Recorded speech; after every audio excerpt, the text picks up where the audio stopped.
The development of the plains between 1861 and 1877 was marked by a series of violent conflicts known as the Indian Wars, which arose as a direct result of the westward expansion of settlers, the construction of railroads, the spread of ranching, and the discovery of gold. These activities encroached on the lands and way of life of the indigenous peoples, leading to widespread anger and resistance among Native American tribes. The plains had long been the home of various tribes who relied on the vast open spaces for hunting, particularly buffalo, and who viewed the land as sacred. The arrival of railroads, which cut through these lands, disrupted migration patterns of the buffalo, a vital resource for the indigenous peoples, and brought a flood of settlers and miners, further straining the relationship between the tribes and the U.S. government. The policy of confining indigenous peoples to reservations, which was increasingly enforced during this period, was deeply unpopular among many tribes. These reservations were often located on less desirable land, far from the traditional hunting grounds and spiritual sites of the tribes.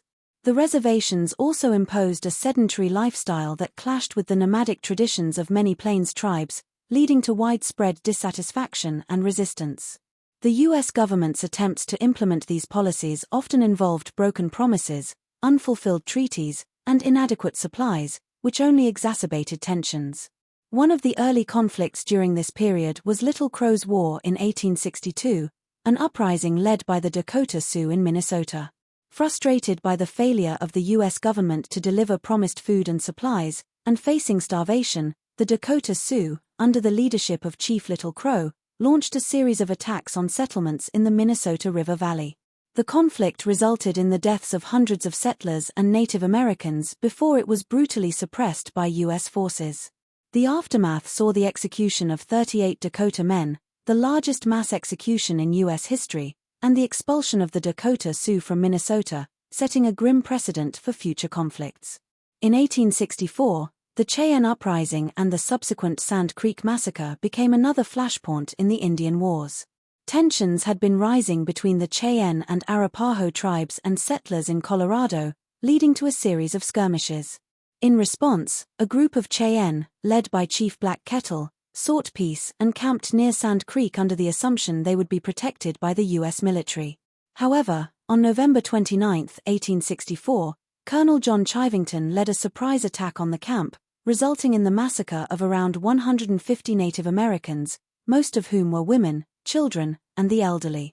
The Sand Creek Massacre horrified many and led to further reprisals and hostilities between Native American tribes and the U.S. government. Red Cloud's War, which took place from 1866 to 1868, was another significant conflict during this period.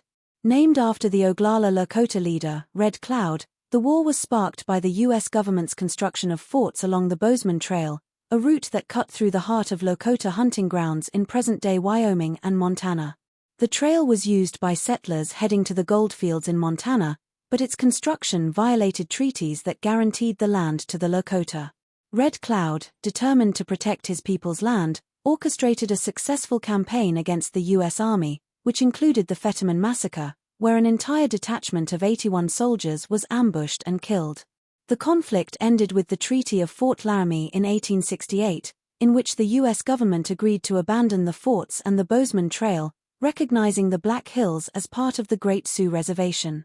The U.S. government's approach to the Indian problem during this period oscillated between policies of separation, which sought to isolate Native Americans on reservations, and policies of assimilation, which aimed to integrate them into American society by encouraging them to adopt farming and abandon their traditional ways of life.